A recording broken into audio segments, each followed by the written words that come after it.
नमस्कार दोस्तों। एफएटीएफ की बैठक चल रही है। 3 दिन चलेगी, 21 से 23 तक। और सबकी निगाहें इस पर लगी हुई हैं क्योंकि जून 2018 में पाकिस्तान पर कुछ शर्तें लगाई गई थी। कुछ शर्तें पूरी करने के लिए टास्क दिया गया था। सूचना मिल रही है कि 27 में से केवल 21 टास्क ही पाकिस्तान कंप्लीट कर पाया है। मसूद अजहर हों, हाफिज सईद हों, लखवी हों, कई ऐसे टेररिस्ट, कई ऐसे आतंकी सरगना जिन पर यूएन से भी पाबंदी है और यूएस से भी पाबंदी है, उनके खिलाफ अभी तक पाकिस्तान ने कुछ खास किया नहीं है। ग्रे लिस्ट में है, ब्लैक लिस्ट में जाने की आशंका बन रही है। मेरे साथ 36 साल तक देश की सेवा करने वाले major general retired Ashwani Kumar Sivach जुड़े हुए हैं। सिवाच साहब, सबसे पहले तो आपका अभिनंदन, आपका स्वागत। Thank you. ये जो एफएटीएफ की बैठक चल रही है, इससे आपको क्या उम्मीदें हैं? देखो, पहले तो चौधरी साहब इसको ऐसे समझना पड़ेगा कि ये जो फाइनेंशियल एक्शन टास्क फोर्स है, ये एक फाइनेंशियल वॉचडॉग है और इसका हेडक्वार्टर है पेरिस के अंदर। और इसके अंदर 39 मेंबर हैं। उसमें से 37 मेंबर हैं जो सिंगल कंट्री हैं, 2 हैं, एक जीसीसी और एक यूरोपियन यूनियन। और 37 कंट्रीज को वोटिंग राइट है। और ये एक देखता है कि जो भी फाइनेंशियल इंस्टीट्यूशन है या देश है कि कोई मनी लॉन्ड्रिंग या टेररिस्ट फंडिंग तो नहीं करता। अगर वो करता है तो उसको वो ब्लैक में, ग्रे लिस्ट में कर सकते हैं। आज की तारीख के अंदर 3 कंट्री, जो 2 कंट्रियां हैं वो ब्लैक लिस्ट में हैं, जो इस प्रकार से ईरान है और नॉर्थ कोरिया है। और करीब करीब 18 कंट्रियां जो हैं उसमें ग्रे लिस्ट में है, जिसमें पाकिस्तान भी शामिल है। तो अभी फाइनेंशियल एक्शन टास्क फोर्स की प्लेनरी मीटिंग चली हुई है 21 से 30 अक्टूबर को। और वो डिसाइड करेगी कि क्या पाकिस्तान अभी ग्रे लिस्ट में रहेगा या डाउनग्रेड होगा ब्लैक लिस्ट से, या वो ग्रे लिस्ट से भी हट जाएगा। ये भी एक हो सकता है। तो इसको मद्देनजर रखते हुए अभी ये मीटिंग चली हुई है। और अब हम कुछ एक ऐसा देखना पड़ेगा, क्या पाकिस्तान को जो ग्रे लिस्ट पे डाला था 2018 में, और उसके बाद उसको टाइम दिया गया था 2019 के दिसंबर तक, उसको फिर बढ़ा दिया गया था और उसको 27 पॉइंट दिए थे जिन पे उन्होंने इंप्लीमेंट करना था। अगर वो इंप्लीमेंट नहीं करते हैं तो फाइनेंशियल एक्शन टास्क फोर्स ने बोला था कि आपको हम ब्लैक लिस्ट में डाउनग्रेड कर देंगे। 27 में से, जैसे आपने सही बोला, 21 पॉइंट में कुछ हद तक, पूरा नहीं किया, वो भी कुछ हद तक इंप्लीमेंट किया है। मगर सबसे इंपॉर्टेंट चीज है, जो मेन मुद्दा था मनी लॉन्ड्रिंग और टेररिस्ट फंडिंग, उसके ऊपर इन्होंने कुछ ज्यादा हरकत नहीं की। स्पेशली जो लश्कर तौबा के हाफिज सईद है, या जैसे मोहम्मद के मसूद अजहर है, और या उसकी जो ऑर्गेनाइजेशन है जैसे लश्कर तौबा की जमाते उल दावा और फलाए इंसानियत फाउंडेशन, वो फंड कलेक्ट करती है, मनी लॉन्ड्रिंग करती है, टेररिस्ट फंडिंग कर रही है। इन पे कोई खास एक्शन नहीं लिया। आई वॉश किया गया, कुछ एक उनको जेल में डालने का एक प्रकार से नाटक करता है पाकिस्तान, और उसके बाद उनको छोड़ देता है। तो ये जो 2 पॉइंट हैं वो एक बहुत इंपॉर्टेंट पॉइंट हैं, उन पे पाकिस्तान पूरी तरह से फेल हो गया है। तो इसको मद्देनजर रखते हुए ऐसा लगता है कि पाकिस्तान मेरिट के हिसाब से ब्लैक लिस्ट पे डाउनग्रेड होना चाहिए, और जो ये फाइनेंशियल एक्शन टास्क फोर्स 21 और 23 को डिसाइड करेगी। मगर उसके अंदर कोई एक कैच है। वो कैच इसलिए है कि ये एक तो मेरिट है, एक डिसाइड करता है कि आपके पास कितने कंट्रीज आपके साथ खड़े हैं। अगर 37 कंट्रियों में से आपके पास 3 कंट्रीज हैं या 3 कंट्री से ज्यादा आपके फेवर में वोट देती हैं, तो फिर आपको ब्लैक लिस्ट में नहीं किया जा सकता। और इस हालात को देखते लास्ट टाइम भी उनके पास जो 3 कंट्रियां हैं, एक तो चीन है, एक तुर्की है और एक मलेशिया है, वो उसके साथ खड़े हैं। अगर वो उसके लिए वोट करते हैं उसके फेवर में, तो इसको ब्लैक लिस्ट, ग्रे से ब्लैक लिस्ट में नहीं कर पाएंगे। जो मेरिट के हिसाब से इसको ब्लैक लिस्ट पर होना चाहिए, क्योंकि इसने मनी लॉन्ड्रिंग और टेररिस्ट फंडिंग पे कोई भी एक्शन नहीं किया है। मगर क्योंकि वोटिंग वाला सिस्टम है और उस सिस्टम को नजर रखते हुए इसका ब्लैकलिस्ट होने के चांसेस इसलिए थोड़े से कम लगते हैं इस फाइनेंशियल एक्शन टास्क फोर्स की जो प्लेनरी मीटिंग है 21 से 23 अक्टूबर। श्रीवास साहब, सूचना ये मिल रही है कि मलेशिया के स्टैंड में थोड़ा सा परिवर्तन है, क्योंकि वहां पर प्रधानमंत्री भी चेंज हुए हैं और कुछ फाइनेंशियल परेशानियां भी खड़ी हुई हैं जब से भारत ने कड़ा रुख अख्तियार किया है। वहां से जो ऑयल वगैरह मंगाते थे उसका डाइवर्जन किया है दूसरी कंट्रीज की तरफ। तो अगर मलेशिया निकल जाता है और पाकिस्तान ब्लैक लिस्ट में आ जाता है तो पाकिस्तान की अर्थव्यवस्था पर किस तरह के असर देखने को मिलेंगे? देखो, आपने ठीक बोला चौधरी साहब, इसमें कोई दो राय नहीं कि जो महातिर मोहम्मद पुराने प्राइम मिनिस्टर थे मलेशिया के, वो एक प्रकार पाकिस्तान के साथ हैंड इन ग्लव थे। उन्होंने अपने बच्चे भी जो हैं वो भी पाकिस्तान ओरिजिन के उसने अडॉप्ट किए हुए थे, तो उसमें तो बहुत शक था कि वो पाकिस्तान के साथ खड़े रहेंगे। और उसके बाद भारत और मलेशिया के रिलेशन खराब हुए। भारत ने पाम ऑयल जो इंपोर्ट करता था वो नहीं लेना बंद किया और फाइनेंशियली उसको बहुत नुकसान सहना पड़ा था मलेशिया को। हम पाम ऑयल इंडोनेशिया से लेने लगे और दूसरी जगह से। तो अभी जो यासीन है, जो अभी प्राइम मिनिस्टर हैं, उनका थोड़ा सा रवैया अलग है, भारत के साथ रिलेशन इंप्रूव होने। मगर क्या वो हमारे वोट डालेगा पाकिस्तान के अगेंस्ट, ये एक अभी भी म्यूट क्वेश्चन है। मगर आपका पॉइंट बिल्कुल ठीक है, अगर पाकिस्तान को ग्रे से ब्लैक लिस्ट में हो जाता है और उसको 3 कंट्रियां नहीं मिलती तो उसको बहुत बड़ा धक्का लगेगा।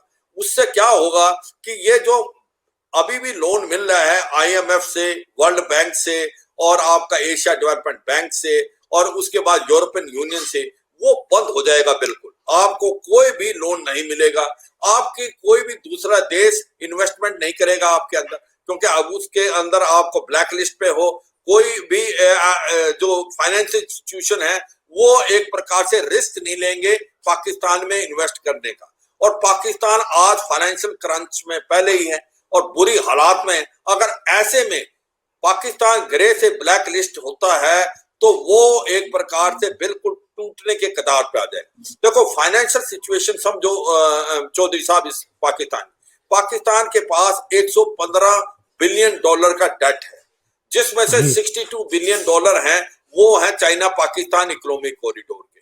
और पाकिस्तान को 4 बिलियन डॉलर जो है वो लेना पड़ता है लोन, डेट को एक प्रकार इंटरेस्ट देने के लिए। कोई उसको देने के लिए तैयार नहीं है। उसके बाद जो फॉरेन एक्सचेंज रिजर्व है उसका घट के 8 बिलियन डॉलर रह गया, वो उसका 10 दिन का इंपोर्ट भी नहीं देख सकता। उसका जो फॉरेन एक्सचेंज रिजर्व है अफगानिस्तान से भी कम है। इसका इन्फ्लेशन रेट 15% से ज्यादा है। इन्वेस्टमेंट कोई आ नहीं, एक्सपोर्ट ऑलमोस्ट निल है और इंपोर्ट बढ़ते जा रहे हैं। पाकिस्तान की जो फॉरेन करेंसी है डॉलर के मुकाबले 40% गिर चुकी है। पर कैपिटा GDP पाकिस्तान का आज 10 कंट्री जो लोएस्ट है उनमें है। तो इसको मद्देनजर रखते हुए ऊपर से अगर पाकिस्तान ग्रे से ब्लैक लिस्ट में हो जाता है तो पाकिस्तान को बिल्कुल फाइनेंशियली ऐसा हो जाएगा कि उसके टूटने के कगार हो जाएगी। और आपको यह भी समझना पड़ेगा कि इसको कोई बाकी देश कोई लोन देने को तैयार नहीं है चीन के अलावा, क्योंकि जो मुस्लिम वर्ल्ड से डिपेंडेंट था आज तक, सऊदी अरेबिया, UAE, उसने इनसे नाता तोड़ दिया, पलड़ा झाड़ दिया है। जो 3 बिलियन डॉलर भी दिया था उसको भी वापस मांग रहे हैं और जो ऑयल भी कंसेशन रेट में देते थे उसको भी वापस है। इसीलिए पाकिस्तान अजरबैजान की तरफ भागा है, उसको मदद दे रहा है लड़ाई के अंदर कि शायद कहीं ऑयल मिल जाए। तो आपका क्वेश्चन बिल्कुल ठीक है। अगर मान लो पाकिस्तान ग्रे से ब्लैक लिस्ट पे हो जाता है तो पाकिस्तान का बहुत ही नुकसान होगा, फाइनेंशियली ब्रेकडाउन की हालात में हो जाएगा। वैसे ही बहुत बुरी हालात में है और मैं तो कहता हूं कि अगर पाकिस्तान ग्रे लिस्ट में रहेगा तभी भी बड़ा नुकसान है उसको, मगर ब्लैक लिस्ट में अगर हो जाता है ईरान और सऊदी, ईरान के लिए और जैसे नॉर्थ कोरिया के लिए, तो उसको बहुत बड़ा नुकसान और वो सरवाइव नहीं कर पाएगा। मेजर जनरल साहब, ये चाइना ठीक है कि अपने आर्थिक हितों की वजह से पाकिस्तान के साथ खड़ा रहता है और कई बार हमने देखा है कि जो आतंकवादी सरगना हैं उनके बचाने के लिए भी चीन ने अंतर्राष्ट्रीय मंचों पर पाकिस्तान की मदद भी की है। अमेरिका का शुरू में जब डोनाल्ड ट्रंप आए थे तो लगा था कि रुख पाकिस्तान को लेकर के काफी कड़ा है और कई तरह की फाइनेंशियल जो इमदाद वहां से मिल रही थी उन पर भी अमेरिका ने पाबंदियां लगाई थी। लेकिन बाद के वर्षों में हमने ये देखा है कि अमेरिका ने भी थोड़ा थोड़ा पाकिस्तान को कुछ ऐड देनी शुरू की हैं। अमेरिका पूरी तरीके से इसको बंद क्यों नहीं कर रहा है? क्योंकि अगर अमेरिका ने पाकिस्तान को हर तरह की इमदाद देनी बंद कर दी तो पाकिस्तान सड़क पर आ जाएगा। बिल्कुल बिल्कुल ठीक बोला चौधरी साहब। देखो पाकिस्तान का जो सिचुएशन है बिल्कुल खराब है, मगर अमेरिका का अपना नेशनल इंटरेस्ट है, उसकी तरफ से देखना पड़ेगा। जो अमेरिका है उसको अफगानिस्तान से एग्जिट करना है और इसके लिए उसको पाकिस्तान की मदद चाहिए। और पता है कि पाकिस्तान का पूरा इन्फ्लुएंस है तालिबान पे। ये 29 फरवरी को जो एक प्रकार से पैक्ट भी साइन हुआ था तालिबान और यूएस के बीच में कि विड्रॉ कर जाएंगे और फाइनली ये विड्रॉ कर जाएंगे मई 2021 तक, पूरी की पूरी ट्रुप्स निकल जाएंगे अमेरिका से। वो भी कहीं ना कहीं पाकिस्तान की मदद से हुआ। अमेरिका को मालूम है अगर पाकिस्तान को हम मदद देंगे तो पाकिस्तान जो हम चाहते हैं वो तालिबान से करा सकता है, क्योंकि पाकिस्तान के पास इतना इन्फ्लुएंस है कि तालिबान को वो जो बताएगा करेगा। क्योंकि असलियत में हकानी ग्रुप और तालिबान जो है वो पूरे के पूरे उनके अड्डे पाकिस्तान में ही है और पाकिस्तान झूठ बोलता रहा है कि ना वो लश्कर तौबा जैसे मोहम्मद की हेल्प करता, ना वो हकानी ग्रुप और तालिबान। जो अफगानिस्तान की प्रॉब्लम की जड़ अफगानिस्तान में नहीं, वो पाकिस्तान में है और पाकिस्तान इसको मदद करता है। तो अमेरिका को मालूम है अगर पाकिस्तान के ऊपर प्रेशर डाला जाए, पाकिस्तान को जो है एक प्रकार से कुछ दे के कुछ लेके काम किया जाए तो पाकिस्तान उसको मदद करेगा दो हिस्से में। एक तो तालिबान पर प्रेशर डाल के वो वहां से एग्जिट आराम से हो सकेगा, और दूसरी बात कि ये यकीन करेगा जो अफगानिस्तान की सॉइल है वो कोई इंटरनेशनल टेररिस्ट इस्तेमाल ना कर सके अमेरिका के जाने के बाद, और स्पेशली अमेरिका के इंटरेस्ट के खिलाफ ना काम करे। तो इसको मद्देनजर रखते हुए जो अमेरिका के लिए पाकिस्तान एक बहुत बड़ा इंपॉर्टेंट कंट्री है, क्योंकि उसको अफगानिस्तान से जाना है और कहीं ना कहीं ईरान से भी उसके बहुत ज्यादा खराब रिलेशन चल रहे हैं अमेरिका के, तो उसको पाकिस्तान की जरूरत है। वैसे तो भारत को बोलता रहता है कि पाकिस्तान जो है पूरा का पूरा आतंकवाद में है, पर उसको वो आतंकवादी जो जैसे मोहम्मद और लश्कर तौबा जैसे भारत में आते हैं उससे उसको कोई खास फर्क नहीं पड़ता। उसको है हकानी ग्रुप और तालिबान जो कि उनके नेशनल इंटरेस्ट को नुकसान देते हैं। तो ऐसा लगता है कि पाकिस्तान की मदद अमेरिका करता रहेगा जब तक वो अफगानिस्तान से निकल नहीं जाता, और उसके बाद भी क्योंकि उसका इंटरेस्ट है कि तालिबान का जो इलाका है उसको अमेरिका के इंटरेस्ट के विरुद्ध दिया किया जाए, और क्योंकि ईरान से भी रिलेशन अच्छे नहीं है तो वो चाहेगा कि हाँ उसका थोड़ा फुट होल्ड हो। मुझे ये जो बात बता रहे थे इसमें ये बात भी सच है कि कुछ ना कुछ पाकिस्तान अभी पूरा जोर लगा रहा है एडी चोटी तक का कि कहीं वो ग्रे से व्हाइट लिस्ट की तरफ आ जाए। उसके लिए उसको 12 कंट्री चाहिए, और उसने एक जो टेक्सास की एक एजेंसी को भी हायर किया है, लिंडा स्ट्रेटेजीज, जो कि डोनाल्ड ट्रंप की एडमिनिस्ट्रेशन को एक प्रकार इन्फ्लुएंस करके बताए कि पाकिस्तान ने सारे वो काम कर लिए हैं जो कि फाइनेंशियल एक्शन टास्क फोर्स ने किए हैं। अगर पाकिस्तान 12 से ज्यादा देशों का मत मिल जाता है फाइनेंशियल एक्शन टास्क फोर्स में, तो थ्योरेटिकली वो ग्रे से निकल के व्हाइट लिस्ट पे आ सकता है। और ये सारा दामोदार डिपेंड करता है कि अमेरिका क्या रुख लेता है, क्योंकि अमेरिका एक ऐसा देश है जो वो रुख लेगा उसके पास काफी 10-12 कंट्रियां हैं, वो भी वही रुख लेंगी। तो ये भी एक चीज हमें ध्यान देनी पड़ेगी। यूं तो हमें लगता है कि अमेरिका लगता नहीं कि पाकिस्तान को बचाने की कोशिश करेगा, इतना आउट ऑफ वे नहीं जाएगा, मगर थ्योरेटिकली एक चांस है, क्योंकि अमेरिका के लिए पाकिस्तान अभी भी बहुत इंपॉर्टेंट देश है, स्पेशली अफगानिस्तान के लिए और तालिबान पे प्रेशर डालने के लिए। लेकिन सिवाज साहब, चाइना के साथ जिस तरह के रिलेशन अमेरिका के इस समय चल रहे हैं, और अगर देखें तो डोनाल्ड ट्रंप का पूरा चुनाव प्रचार चीन विरोध पर टिका हुआ है एक तरीके से। जो बाइडेन के खिलाफ भी उनका जो मुहिम है वो चीन को लेकर के ही चल रही है। तो ऐसे में जबकि उसको यहाँ पर दक्षिण चीन सागर का जो मसला है वो भी हो, चाहे आपका चीन के चारों तरफ जितने कंट्रीज हैं 18-20 के आसपास, सब परेशान हैं उसके विस्तारवादी रवैये को लेकर के, और ट्रेड को लेकर के, और कुछ दूसरे इश्यूज को लेकर के, कोरोना वायरस के फैलाव को लेकर के अमेरिका भी बहुत ज्यादा नाराज है चीन से। अमेरिका को यहाँ एक मजबूत साथी चाहिए, वो भारत के रूप में उसको दिखाई दे रहा है। तो भारत को नाराज करके क्या अमेरिका कोई ऐसा काम करेगा जिससे पाकिस्तान को भी मदद मिले और फाइनली चीन को भी मदद मिलती हुई दिखाई दे? बिल्कुल ठीक बोला चौधरी साहब, इसमें कोई दो राय नहीं। आज भारत और जो अमेरिका के रिलेशन सबसे अच्छे हैं, स्ट्रेटेजिक पार्टनर हैं, और ऐसे रिलेशन हैं जो कि इम्प्रूव होते जा रहे हैं। आपने सही बोला कि जिस प्रकार से चीन और अमेरिका के बीच में संबंध खराब हुए हैं, और स्पेशली कोविड-19 के बाद, क्योंकि यह भी शक है कि जो कोविड-19 है वो कहीं ना कहीं जो चीन की लैब से निकला हुआ है, और उसके बाद जो ट्रेड रिलेशन भी बहुत ज्यादा खराब हो गए हैं। जिस प्रकार से चीन और अमेरिका के रिलेशन साउथ चाइना सी में है, ईस्ट चाइना सी में जिस प्रकार से वो दूसरे देशों को आंखें दिखा रहा है, और कहीं ना कहीं ताइवान के साथ जहां पर उसने एक आक्रामक रुख लिया है उसको देखते हुए, और कहीं ना कहीं जापान के साथ उसने सेनकाकू आइलैंड में, और इंडो पैसिफिक में भी उसने एक प्रकार से अपना एक्सपेंशन गतिविधियों को बढ़ाया है। इसके लिए अमेरिका के लिए आज जो है एनिमी नंबर 1 चीन है, और अमेरिका जी चाहेगा कि चीन को दबाना। और ये बात आपने सच बोली, अगर डोनाल्ड ट्रंप को इलेक्शन जीतना है तो उसे चीन को दबाना है। और मैं तो ये कहता हूं कि जिस प्रकार से अमेरिका का डोनाल्ड ट्रंप अभी प्रेशर डाला हुआ है कि अगर चीन कोई ऐसी कार्रवाई करता है कि जो ताइवान को लेने की, हड़पने की कोशिश करेगा फोर्स से, तो चीन को जो अमेरिका खुल के आएगा ताइवान के साथ, और अगर चीन का कोई भी गलत मूव हुआ तो अमेरिका उसका फायदा उठाएगा और उसको एक प्रकार से जवाब देगा। और इसी की वेट कर रहा है डोनाल्ड ट्रंप कि कहीं ना कहीं गलती से चीन कोई गलती करे और मौका मिले और उसको अमेरिका अच्छा जवाब दे। वो क्यों? क्योंकि साउथ चाइना सी में इसने अपने 2 यूएसएस एयरक्राफ्ट कैरियर ग्रुप पे डाली है, यूएसएस निमतिन और यूएसएस रोनाल्ड रीगन, जिसके अंदर 50 से 60 शिप्स हैं। उसके बाद 4 से 5 हजार तक उसके एयरक्राफ्ट हैं।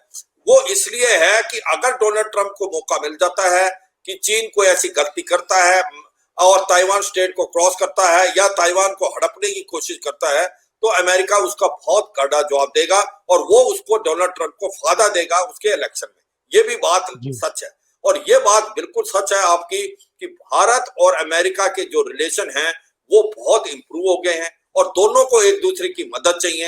एक लार्जेस्ट डेमोक्रेसी है, एक ओल्डेस्ट डेमोक्रेसी है। आज जिस प्रकार से क्वाड एक रियलिटी बन के आ गया है, जिसके अंदर भारत भी है, अमेरिका भी है, रूस, ऑस्ट्रेलिया भी है और जापान भी है, वो जो समूह बन गया इंडो पैसिफिक में, जिसका काम है फ्रीडम ऑफ नेविगेशन और रूल बेस्ड जो है लॉ होना चाहिए, रूल बेस्ड आपकी नेविगेशन, वो एक प्रकार दस्ताता है चीन को कि आपकी दादागिरी नहीं चलेगी, आपकी विस्तारवादी नहीं चलेगी। बल्कि ये जो क्वाड है 2007 में बना था, मगर उसके बाद ये फॉर्म अप नहीं हुआ क्योंकि जी चीन का प्रेशर था, तो ऑस्ट्रेलिया इससे निकल गया। भारत भी नहीं चाहता था कि चीन के साथ कोई ऐसा काम किया जाए जिससे रिलेशन खराब हो। मगर अब भारत भी खुल के आ गया है चीन के अगेंस्ट, क्योंकि जो चीन ने लद्दाख के अंदर किया है उसके बाद तो भारत समझ आ गई है कि चीन के साथ कितना ही अच्छा करो, चीन तो उल्टा करेगा। इसलिए भारत खुल के आया है। भारत ने ऐप भी जो सबसे ज्यादा किए हैं टिकटॉक को किया है। उसके बाद भारत ने जो क्या है सिंगजांग प्रोविंस में ह्यूमन राइट के बारे में, तिब्बत के बारे में बात करने की स्टार्ट की है, और उसके बाद उसने ताइवान से भी अपने संबंध, ट्रेड संबंध बनाने की बात की है। तो भारत और अमेरिका का एक गठबंधन है, और ये जो क्वाड का गठबंधन आया है ये एक बहुत ही इंपॉर्टेंट है। और मैं इस बात को मानता हूं आज की तारीख में जो अमेरिका कोई ऐसा काम नहीं करेगा जिससे भारत और यूएस के रिलेशन में कोई फर्क पड़े। तो इसको मद्देनजर रखते हुए ये बात नहीं सच है कि 12 कंट्री की जो सपोर्ट है वो पाकिस्तान को नहीं मिल सकती जब तक उसको अमेरिका खुल के ना आए, और अमेरिका इसको खुल के नहीं आने वाला, क्योंकि भारत और अमेरिका के जो रिलेशन है आज बहुत अच्छे हैं। और आपको पता है चौधरी साहब कि अभी 2+2 मीटिंग भी होने वाली है जो कि दिल्ली में होगी 27-28 अक्टूबर को, जिसमें secretary of state Mike Pompeo और डिफेंस सेक्रेटरी मार्क एस्पर आ रहे हैं, और हमारे भी डिफेंस मिनिस्टर और फॉरेन मिनिस्टर होंगे, आपस में बातचीत होगी, और जो बिक्का है जो उसको भी साइन करने के भी चांसेस हैं। तो आज की तारीख में भारत और अमेरिका के जो रिलेशन है वो बहुत इंप्रूव होते जा रहे हैं और होते इंप्रूव होते जाएंगे। और मुझे लगता है अगर हमें चीन को एक प्रकार कड़ा जवाब देना है तो हमें अमेरिका की जरूरत है, और अमेरिका की जरूरत है आपके इंटेलिजेंस के लिए, आपके सर्वेलेंस के लिए, आपके स्पेयर पार्ट्स के लिए, आपके मेंटेनेंस के लिए। तो इसलिए मुझे लगता है कि जो आपने बताया कि पाकिस्तान के ग्रे लिस्ट से निकलने के चांसेस बिल्कुल कम हैं, और ब्लैक लिस्ट हो सकता है अगर उसको 3 कंट्रियां नहीं देती, मगर व्हाइट लिस्ट में आने के चांसेस तो बिल्कुल ही कम है। शिवाज साहब, अगर हम पाकिस्तान के अंदरूनी हालातों पर बातचीत करें तो अभी जो 12 विपक्षी दल हैं वो एक इकट्ठा हुए हैं और उन्होंने कराची में एक बड़ा जलसा भी किया है, और उस जलसे के बाद मरियम के जो पति हैं, पूर्व कैप्टन हैं, उनको मिलिट्री ने उठाया भी है और उनको गिरफ्तार किया है। उधर नवाज शरीफ के भाई को भी गिरफ्तार किया गया है। और आज मैं देख रहा था कि सिंध के आईजी को भी उन्होंने हिरासत में लिया है, जिसकी वजह से वहां पर पुलिस फोर्स में भी बहुत ज्यादा नाराजगी देखने को मिल रही है। क्या ये जो सेना के खिलाफ विपक्षी एकजुटता है और सेना की जो बौखलाहट दिखाई दे रही है, नवाज शरीफ के भाई को गिरफ्तार करना, मरियम के पति को गिरफ्तार करना, सिंध के आईजी को हिरासत में लेना, कहीं आपको सिविल वार की सिचुएशन दिखाई दे रही है क्या पाकिस्तान में?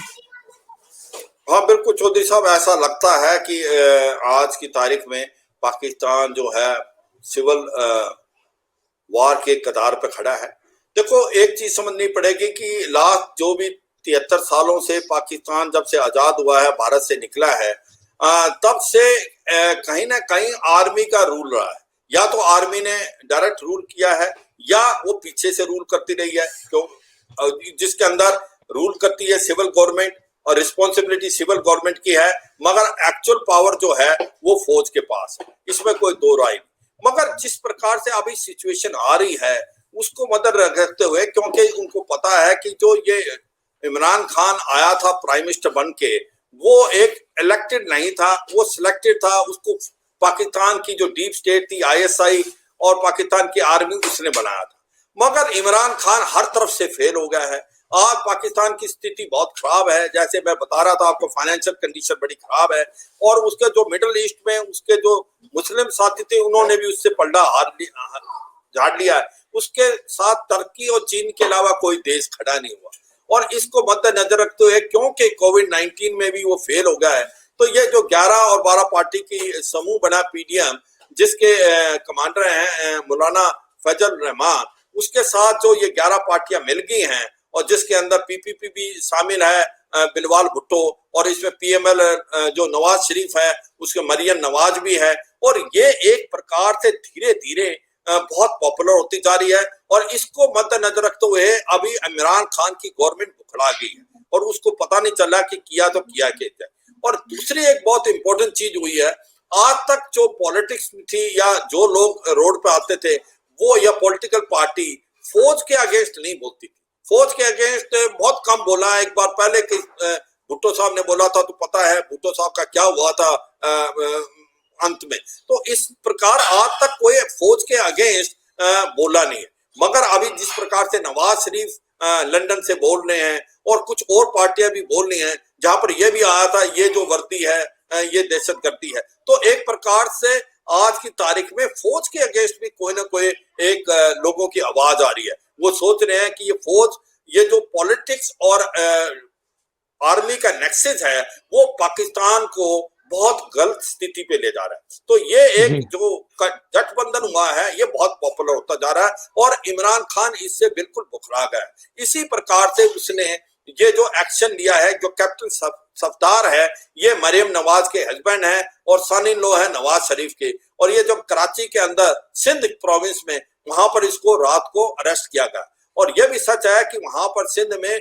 पीपीपी की पीपल पार्टी की जो है स्टेट गवर्नमेंट है और law and order state government का होता है। मगर जो आईजी पुलिस थे वो उन्होंने मना कर दिया, हम अरेस्ट नहीं करेंगे। मगर उसके ऊपर प्रेशर डाला गया आर्मी से, उसके एसपी के ऊपर प्रेशर डाला गया जो रेंजर्स थे, और सिचुएशन ऐसी खराब हो गई, उसको एक प्रकार से सिविल वार टाइप प्रॉब्लम आ गई। अगर आप कुछ एक खबरों को सुने जो कि बेसिकली वेस्टर्न मीडिया है, वो तो ये भी बता रहा है कि आपस में कैजुअलिटी भी हुई है, 5 या 10 पुलिसमैन और कुछ फौजी भी मरे। तो एक प्रकार सिविल वार जैसा माहौल पैदा हो गया है, और मुझे लगता है ये एक बड़ी गलत स्थिति पैदा होती जा रही है पाकिस्तान के लिए। और ये बात मैं मानता हूं कि अगर ये स्थिति खराब होती है, कितना फर्क पड़ेगा पाकिस्तान की आर्मी को, ये एक क्वेश्चन है, ये आगे सोचना पड़ेगा। क्योंकि पाकिस्तान की आर्मी समझती है, अगर वो सोचेगी कि इमरान खान एक लायबिलिटी बन गए हैं और इमरान खान गवर्न नहीं कर सकते, तो जैसे उसने नवाज शरीफ को सैक्रिफाइस किया था, वो सैक्रिफाइस कर सकती है आर्मी जनरल बाजवा, और अपनी सीट बचाने के लिए।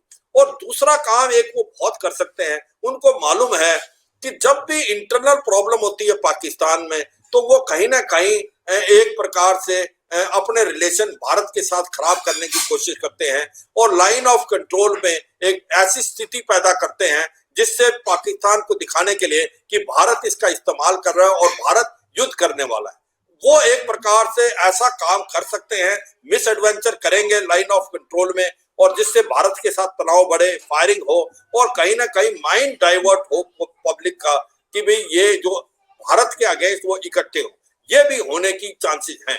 मगर इस बात को मैं बिल्कुल मानता हूं, आज पाकिस्तान के अंदर जो है सिचुएशन फाइनेंशियली भी कमजोर है और सिविल वार के कतार पे है, और ये जो 11 पार्टी का समूह बना है इस फजलुर रहमान के अगेंस्ट, ये बहुत पॉपुलर होता जा रहा है और लोग सड़कों पे आ गए हैं, और इमरान खान की गवर्नमेंट हर स्फेयर में बिल्कुल तरीके से फेल है। मेजर जनरल AK सिवाज साहब, आपका बहुत बहुत धन्यवाद। आपने मुख्तलिफ विषयों पर बहुत विस्तार से हमारे दर्शकों को समझाया। आप जुड़े, आपने समय निकाला चैनल के लिए, मैं आपका बहुत आभारी हूँ। बहुत बहुत धन्यवाद। जय हिंद। Thank you sir. जय हिंद। Thank you.